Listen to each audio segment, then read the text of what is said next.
Ici Jean-Claude Gauthier. Bienvenue à la Genèse de la conscience. La civilisation avancée.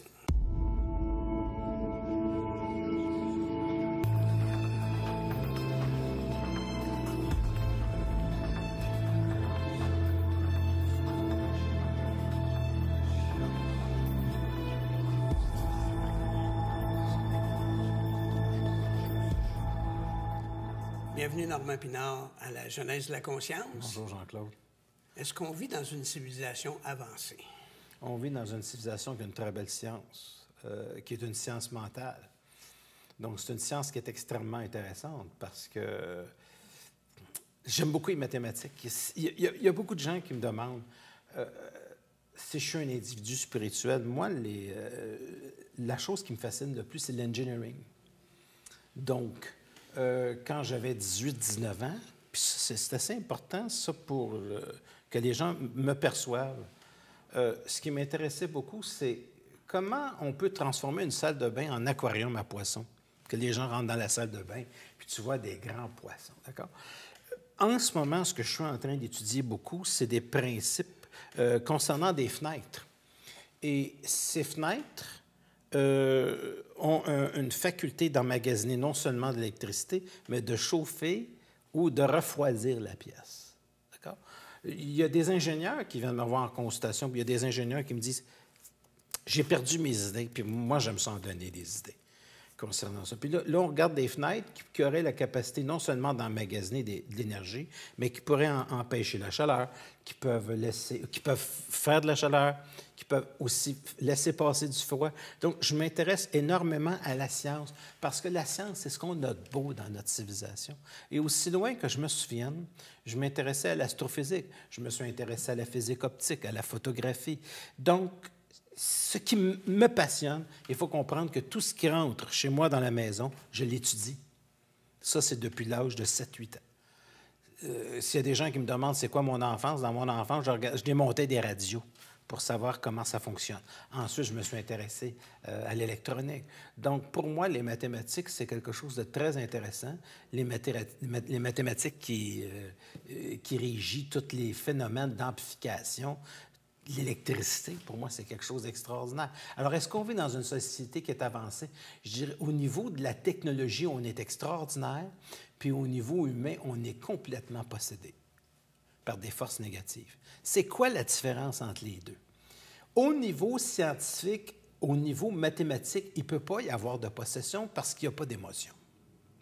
C'est blanc ou c'est noir. Il n'y a pas de gris dans le langage binaire informatique. Sauf si vous êtes énervé énormément devant votre ordinateur puis qui décide de vous faire des écrans bleus. Bon. Évidemment qu'on a amélioré suffisamment les produits aujourd'hui, ça arrive de moins en moins souvent. Fait que quand je veux me détendre, je vais étudier quelque chose au niveau scientifique. Bon. Le comportement humain, il est fondamentalement créatif. L'être humain, il est fondamentalement un être qui est beau. L'être humain est fondamentalement quelqu'un qui est productif. L'être humain, fondamentalement, il est bon. Ça, je n'ai pas de problème avec ça. Le problème, c'est qu'on est fondamentalement possédé par une insécurité qui nous est donnée par un plan qui est démoniaque et qui amène l'homme à poser des gestes, à penser des choses qui ne viennent pas de lui, mais qui viennent d'une autre dimension, contre sa personne et contre le monde. Donc, ce qu'on appelle la schizophrénie, la paranoïa, les troubles que les psychologues appellent gentiment les troubles de comportement, sont toujours des troubles de possession à un niveau ou à un autre. C'est toujours de la possession astrale. Donc, on a une belle science. Qu'on ait une science qui soit au niveau pharmaceutique, récupéré par des gens qui veulent faire des milliards puis qui vendent toutes sortes de pilules, c'est une chose. Sauf que toutes les pilules ne sont pas mauvaises. Il y a des gens qui ont étudié les structures moléculaires, ce que ça peut faire. Il y a des gens qui étudient les insectes, qui vont chercher de nouveaux médicaments, des anticoagulants, qui font des trucs remarquables. Mais évidemment, si on met un médicament anti-inflammatoire puis qui donne des crises cardiaques, c'est sûr qu'on ne va pas le crier sur les toits. Il y a des gens qui... On devrait pousser la recherche un peu plus sur les effets secondaires. Mais ce n'est pas payant. Comprenez-vous, c'est pas payant. Ce qui est payant, c'est de le mettre sur le marché au plus sacrant, comme on dit en bon québécois. Donc, fondamentalement, on a une science là, extraordinaire. Moi, je suis parti des 45 tours, puis des 78 tours. J'ai connu les 78 tours. Je n'ai pas connu les gramophones, là, ni les cylindres de cire, il ne faut pas exagérer. Mais je veux dire, je connais des gens qui ont connu ça. Et donc, j'ai connu les 78 tours, les 45 tours, moi, ça a été surtout mon époque. Tu as eu les 33 tours, puis quand est apparu le laser, pour moi, c'était phénoménal en 1985. Comment c'est possible que la lumière puisse lire des zéros puis des 1? Comment, tu prenais ton disque au laser, où sont les trous? Donc, on a une science qui est extraordinaire, mais paradoxalement, l'homme est beaucoup plus malheureux qu'avant. Parce que la vie s'est énormément complexifiée. Avant, les rôles étaient extrêmement... Excusez-moi, parce qu'il faut que je le dise, parce que là, je l'ai en ligne droite. Avant, la société était très simple. Tu avais une femme qui avait un rôle extrêmement déterminé, qui était d'élever des enfants. Tu vivais à la campagne. Et ta job, c'était de travailler sur la terre. Donc, les rôles étaient très définis. Il y avait très peu de chances pour qu'il y ait une possibilité d'emprise astrale. Parce que la vie était émotivement très simple et les gens avaient des rôles extrêmement déterminés. Sauf la religion. Sauf la religion, mais il faut toujours que ça passe quelque part anyway, ça. Et, mais là, je parle des choses qui sont positives pour que... Là, je parlerai des choses négatives tantôt. Mais la religion n'a pas toujours été mauvaise. Ben, elle a servi de plaster longtemps. C'est parce que la religion va remplir un rôle qui est important. Mais ça, je vais y revenir tantôt si vous voulez le retenir. Donc, il y a très peu de possibilités d'emprise astrale quand les rôles sont extrêmement bien déterminés dans une société. Puis pour la survie aussi d'une société. Dans le sens que le fermier, lui, travaillait là, 70 heures par semaine, puis 80, puis 90 heures par semaine. Il n'y avait même pas le temps d'être possédé, c'est pas mêlant, il n'y avait pas le temps. Sauf que le mal peut se traduire à un moment donné par des périodes de sécheresse. Tu sais, la vie de cultivateur, c'était quelque chose de simple, mais c'était un travail qui était considérable. Aujourd'hui, ce qu'on présente aux gens, c'est un paquet de besoins. C'est un paquet tu rentres dans un magasin. Moi, hier, je suis allé dans un magasin de fauteuils. Le problème, c'est qu'il y en avait 100 000. Puis je suis sorti de là, pas avec un fauteuil, mais avec un vertige. Parce que j'étais trop sensible. C'est quoi prendre, etc. Tu sais, c'est plus pour s'asseoir, là. C'est pour que tu perdes connaissance. C'est pas pareil, là. Tu sais plus. Tu as tellement de choix aujourd'hui. Puis tu sais, tu as des magasins comme Costco, là. Pour moi, c'est terrible parce que quand tu as fini avec une rangée, tu en recommences un autre. Puis là, tu te dis, mais quand est-ce que ça va finir? Tu sais, ça finit plus. Là, tu es juste dans un magasin. Fait que quand tu sors de Costco, tu as l'impression d'être rien dans la vie. Tu as tellement de choix, tu as tellement de produits, tu es tellement sollicité que tu dis, tu veux juste choisir une boîte de savon, puis tu repars avec un mal de tête. Tu sais. Alors, c'est une société qui est extrêmement sollicitante pour l'individu. Est-ce que tu fais les bons choix? C'est toujours la question qu'on se pose. Et dans cet épuisement-là, à quelque part, il y a beaucoup d'inutilité. Si on revient à quelque chose de simple, quand tu cherches un savon, là, tu ne cherches pas à t'en faire passer un, tu as juste besoin d'un savon qui va remplir une fonction, qui c'est nettoyer quelque chose. Mais aujourd'hui, c'est pas ça. C'est que tu te demandes si tu as bien choisi le savon, mais ça, c'est dans tous les domaines de la vie. Tu te demandes si tu as choisi la bonne femme, tu te demandes si tu es avec le bon monde, tu te demandes ça. Et on a trop de sollicitations émotives. Et quelqu'un qui a trop de sollicitations émotives, automatiquement, l'astral va passer parce que c'est le party pour les forces occultes de déstabiliser l'individu. Fait qu'une société où il y a trop de choix ne joue pas pour l'individu, ça joue contre lui. Parce qu'il se pose trop de questions. Il se pose trop de questions. Pas la vraie question, est-ce que c'est nécessaire dans sa vie? Voilà. Puis ça, c'est à tous les niveaux. Là, vous venez de le résumer. Là, vous, là, juste dans cette phrase-là, c'est à tous les niveaux de la vie. On se pose énormément de questions à propos de choses qu'on ne devrait même pas se poser. La vie de l'individu dans sa conscience, elle est très simple. Il n'y a pas de questions. Il y a des réponses. Et ces réponses-là sont vécues à la hauteur de son intelligence, à la hauteur de son esprit et à la hauteur de sa connexion psychique qui lui permettent d'obtenir toutes les informations qu'il soit conscient ou pas, ça n'a aucune importance. L'important, c'est que la communication, qu'il soit conscient ou pas de sa connexion psychique, ça n'a pas d'importance. L'important, c'est qu'il y ait une connexion psychique. Un individu qui est bien ajusté, c'est quelqu'un qui n'est pas nécessairement conscient que du channeling. Alors, moi, j'avais, quand j'étais jeune, je regardais des émissions à la télévision, il y avait Star Trek. Et les romanciers sont des gens qui sont extrêmement channeling. Et Gene Roddenberry a fait des choses absolument extraordinaires. Donc, ce sont des... Je me souviens aussi, il y avait des gens comme Joseph Stefano, qui étaient très intéressants. On regardait The Outer Limits. Ça, c'était au Canal 6 à l'époque, pour les gens qui ne le savent pas, parce que je m'adresse à des gens maintenant... Ça fait longtemps, là. Beaucoup plus jeunes que moi, The Outer Limits, qui s'est appelé en 1975 Au-delà du réel. Mais Joseph Stefano était un individu assez particulier. C'était des gens qui avaient une intuition absolument extraordinaire. Et évidemment, il y avait Twilight Zone. Je ne sais pas si Twilight Zone a été mis en français. Je ne me souviens pas de ça. Parce que moi, j'ai été éduqué, en grande partie, c'était en anglais. J'étais une famille 75% anglophone.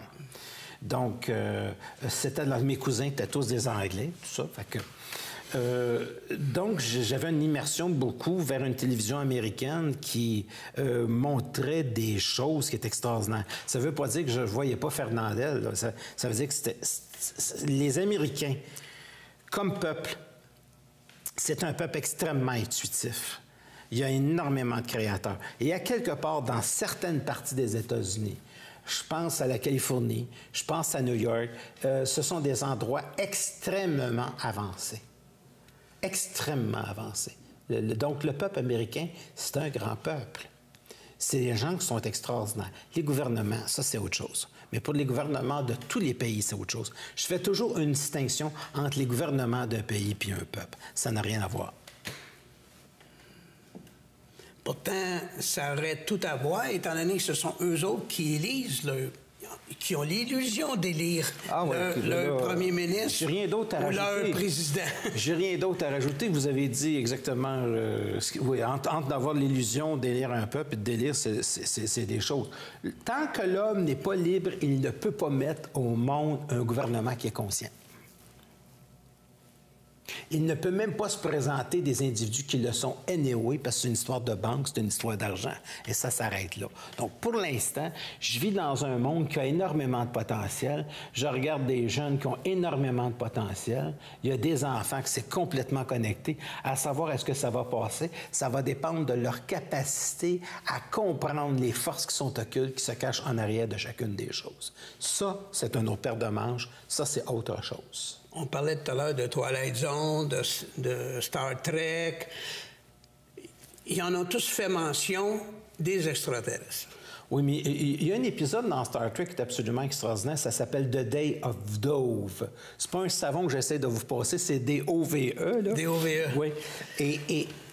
Et ce sont des gens qui ont une entité qui est dans le vaisseau spatial, et cette entité-là se nourrit strictement des émotions négatives des individus. Oui, j'ai vu cette... Vous vous en souvenez, hein? Oui, c'était tellement intelligent, l'intuition, sortir ça, cette intuition-là, wow, vous faites une recherche, et c'est justement le génie de Gene Roddenberry, quand je dis que les romanciers ont une connexion psychique dans The Day of Dove, donc D-O-V-E, faites une recherche sur YouTube, c'est justement ça que je veux dire. Cette entité... tire son énergie de l'autodestruction de chacun des êtres humains qui vont être dans le vaisseau spatial. Comment est-ce qu'on résout le problème?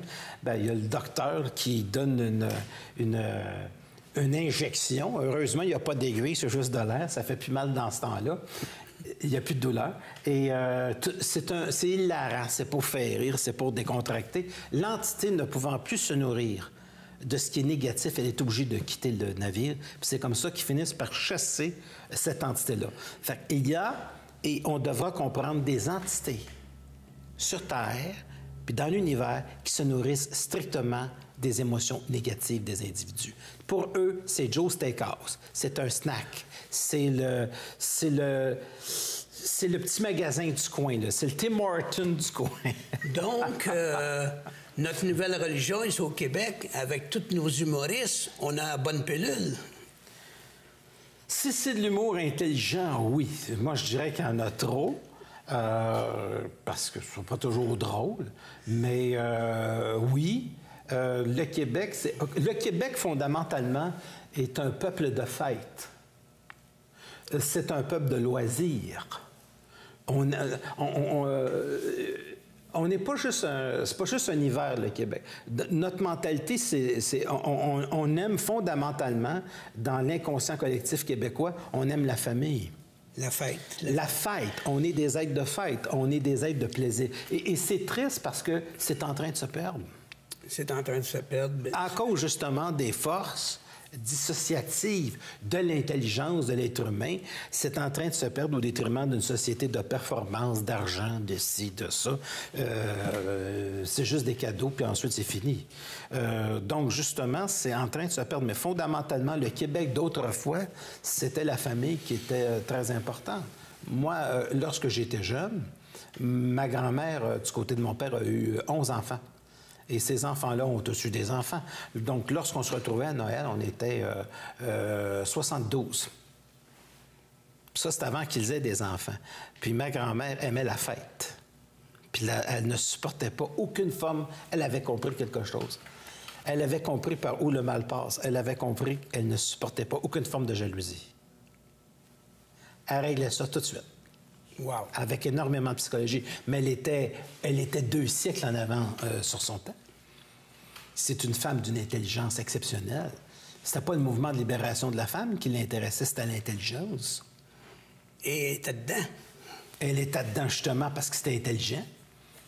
La vraie intelligence n'appartient à aucun mouvement. La vraie intelligence, elle est individualisée à un point tel. Quand quelqu'un est extrêmement intelligent, il ne sait pas, il le fait. Il fait sa job. Puis elle faisait sa job. Donc, elle voyait dans la jalousie que, excusez l'expression, que la merde passait par là. Et elle coupait ça tout de suite. Fait que ça a toujours été une famille extrêmement unie. Fait que fondamentalement, le Québec d'autrefois, c'est un Québec où les gens aiment la fête. On aime le plaisir. On est des Latins refroidis. Là, un petit peu moins, parce qu'on a un mois de décembre extrêmement doux. Là. Heureusement qu'on en a un de temps en temps. Donc, on est des Latins refroidis. Puis quand on est jeune, on est fondamentalement des êtres de fête. On prévoit un été très chaud aussi. Donc, on parlait tout à l'heure... Je suis content de le savoir. ça me fait donc on parlait tout à l'heure du climat sur la Terre, oui. Des terroristes, mais même le climat suit... oui, parce que il est out of balance. Là. Oui, parce que les choses ne sont pas dissociées. Au niveau de la métaphysique, tout est un. Que ce soit un climat psychologique ou que ce soit un climat au niveau de la température, c'est la même chose. Quand tu fais un film, tu surveilles toujours la coloration du film. Si tu fais un film d'horreur, tu vas prendre une petite coloration bleutée. Bon, ben, c'est le climat du film. Si tu fais un film très chaleureux, je sais pas moi, un film de sexe, tu vas mettre une scène érotique, excusez-moi, tu vas avoir une température chaude dans le film. Tu sais, pour faire... Les Latins aiment bien ça, c'est température chaude. Les rouges, des jaunes qui sont très vifs, etc. Donc, un cinéaste connaît toutes ces choses-là. Une couleur de base, ça veut toujours dire les choses. Donc, on pourrait dire que la couleur de base du climat psychologique que vivent les individus, c'est le bouleversement des températures que nous connaissons. La matière n'existe pas. Elle est simplement un support, elle est simplement une représentation d'un inconscient collectif sur lequel je me donne le monde et sur lequel nous nous donnons le monde et que nous construisons mutuellement le monde. Donc la température, ça va avec. Les gens ont de la difficulté à comprendre que tout est interrelié. Tout est interrelié. La matière, c'est... Il n'y a pas de séparation. La matière, c'est une manière. La matière, c'est comme du jello. Ça prend la forme. Ça prend la forme. Donc, à partir du moment où l'individu, il passe à sa conscience, puis il est conscient de ça, bien là, ici, on a la base de la magie. Vous allez me dire, c'est quoi? Bien, la magie, c'est simplement donner la forme au jello. C'est ça. Fait que si tu penses négativement, ben ton jello va prendre une forme. Puis si tu penses d'une manière qui est avec de la sérénité, je ne parle pas de la pensée positive, c'est pas suffisant. La pensée positive n'est pas suffisante. Ce qui est extraordinaire, c'est la sérénité. Parce que la sérénité, c'est un endroit où les forces noires ne peuvent pas pénétrer un individu. Tu ne peux pas être serein et être possédé en même temps. C'est impossible. Fait que dans la sérénité, c'est pour ça que c'est très important de faire la méditation. Parce que la méditation, ça prend les idées noires, puis ça les fout à la porte. Une fois que les idées noires sont foutues à la porte, vous commencez à avoir une pensée qui est très créative. Donc, vous donnez une autre forme au jello. Puis cette forme-là est très intéressante parce que le jello, il est intéressant. Même lorsque vous parlez des sujets chauds, souvent, vous avez toujours une touche d'humour. Toujours. Bien, ça fait partie de moi. Oui, mais c'est ça. Ça contre un peu le phénomène astral négatif autour bien, c'est que l'être, d'abord, premièrement, il y a beaucoup d'hérédité de ma famille là-dedans. On est tous des gens qui avons cet esprit-là. Ça, c'est très familial en passant. Maintenant, le monde n'est pas que négatif. Je veux dire, je vis dans un monde qui est extraordinaire. Moi, je vis dans un monde où les gens sont beaucoup plus intelligents qu'au Moyen Âge. La communication est plus difficile aujourd'hui parce qu'elle engendre beaucoup plus de complexité à cause de la sollicitation que j'ai parlé au début. Les gens vivent un très grand stress. La vie, elle est simple quand on a une petite maison avec un chien ou un chat, puis t'es marié, puis tout ce que tu as à faire toute la journée, c'est de travailler sur la ferme. Mais quand tu es rendu docteur, quand tu es rendu dentiste, quand tu t'en vas faire une opération sur le cœur, puis tu as 2-3 patients en ligne, la vie n'est pas si simple que ça, là. Ça commence à être extrêmement délicat. C'est complexe, une opération. Il y a des gens qui font des opérations dans le cerveau. Il y a des gens qui vont brûler un cancer avec un rayon laser, c'est à titre de micron. Donc, on a une science fantastique, mais le stress, il est beaucoup plus élevé. Comprenez-vous? Parce que ce qu'on fait aujourd'hui dans notre société, justement, je dirais, si j'avais à déterminer la société dans laquelle je vis, je l'appellerais la société au laser. C'est-à-dire qu'on fonctionne au millionième du micron près. Donc, on est une civilisation qui se prépare à entrer en contact avec des extraterrestres. Fait que traire la vache, c'est intéressant. Puis il faut que ça se fasse. Mais moi, le lait, anyway, j'en bois plus pour toutes les raisons qu'on connaît. Je ne veux pas foutre l'industrie laitière à terre. Fait que je vais me tenir tranquille. Mais ce que je veux dire, c'est que on fonctionne dans une société au laser où l'iPhone que tu avais il y a 3 ans est révolutionné par rapport à celui qui sort 3 ans plus tard. Puis là, tu te dis, coudonc, ça va s'arrêter où? Moi, j'avais un appareil photo que j'avais payé 800$, puis l'iPhone l'a dépassé 2 ans après. Donc, au niveau technologie, puis c'est tout petit. Tout petit. Et je vis dans une société qui est vraiment fascinante. Sauf qu'au niveau émotif, les gens, il faut qu'ils performent plus. Et la communication entre les êtres humains, puis ça, c'est ça qui est fantastique de ce côté-là. J'ai remarqué quelque chose avec un téléphone cellulaire. Ça fait absolument tout, sauf donner un bon son. Bon, ben j'ai l'impression que je vis dans une société comme ça. C'est-à-dire, tu peux aller sur Internet avec ton téléphone cellulaire, tu peux faire ce que tu veux, mais la fonction première, c'est-tu possible d'avoir une voix qui est claire là-dedans? Ça coupe tout le temps. Bon, ben c'est exactement ça, notre société. Bien, je pense que le plus bel exemple, on avait parlé quelquefois dans les consultations que vous donnez, c'est que les gens que vous rencontrez, souvent, c'est le manque de communication avec les autres personnes autour d'eux autres. Ou c'est l'inquiétude de ne plus communiquer ou de mal communiquer ou de mal être compris. Ou de rester seul pour le... Oui, j'ai beaucoup de gens, mais ça, il y a plusieurs motifs. Il y en a qui viennent me voir pour savoir... Puis ça fait très, très longtemps de ça, pour savoir s'il y a de la possession. Surtout les gens qui viennent de l'Afrique francophone. et toutes ces choses-là. Donc, à quelque part, j'en reviens juste au iPhone, c'est quand même extraordinaire parce que ça représente bien la société. C'est très difficile de communiquer. Et c'est la chose auquel on se heurte le plus au moment où on a l'Internet. L'appareil qui vous permet d'entrer en contact avec la communication, qui est le téléphone intelligent, fait que si vous sortez dans un restaurant pour être avec quelqu'un, vous risquez, au bout d'un certain temps, de ne plus être avec cette personne-là pour la simple raison que vous êtes à votre appareil cellulaire. Et à ce moment-là, on pourrait quasiment parler de possession astrale. Parce que le but... Ils utilisent l'homme de toutes les façons possibles. De toutes les façons possibles, parce que le but, qui était d'être simplement au restaurant avec quelqu'un, bien là, tu es rendu avec ton cellulaire. Fait que tu es en train de dire quelque chose à moitié avec la personne avec laquelle tu étais, puis tu es en train de dire quelque chose avec un téléphone qui coupe tout le temps avec l'autre. Fait que où est l'intelligence fondamentale là-dedans?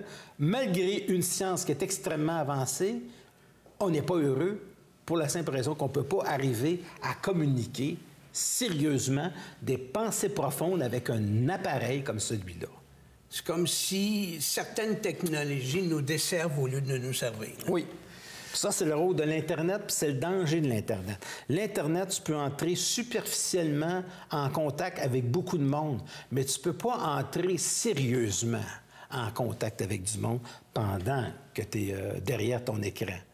C'est une belle protection, le superficiel. Tu peux avoir l'air de ce que tu veux en arrière mais fondamentalement, il y a une possession là-dedans. Parce qu'il y a un manque d'intelligence. Parce que si tu fais trop d'Internet, puis tu es pensé en relation avec le monde, tu te coupes complètement du monde. Donc, quelque chose qu'une très belle intention peut prendre totalement une forme destructive pour une société. Puis le plus grand danger, c'est ça. Quand tu te coupes du monde, tu n'as plus la communication et le feedback nécessaire pour te remettre en question. Parce qu'un écran ALC, ça ne te remet pas en question. Non, ça. Ils vont te donner raison. C'est pas dangereux, tu sais. Mais être en contact avec quelqu'un, ça, c'est dangereux. Parce que être en contact avec quelqu'un, ça te permet de te remettre en question. Fait qu'autrement dit, l'Internet, ça peut être aussi... Il peut y avoir une confrontation. Avec l'Internet, tu n'as pas de confrontation. Non, tu fais juste changer de page web. Donc, autant que les choses sont absolument extraordinaires, autant qu'il y a une période d'adaptation. Ça, c'est pour être poli. Ça, c'est pour être comme un psychologue. Autant il y a une période d'adaptation, comme autant il peut y avoir une période de destruction aussi. On parlait de communication. On peut communiquer avec vous par, justement... Ben oui, malheureusement, mon site web. Par votre site web, oui. Où on peut voir vos conférences à travers TVRL et YouTube. Oui, si vous en avez toujours encore envie, mais malgré tout le mal épouvantable que j'ai dit d'Internet, c'est www.normandpinard.com.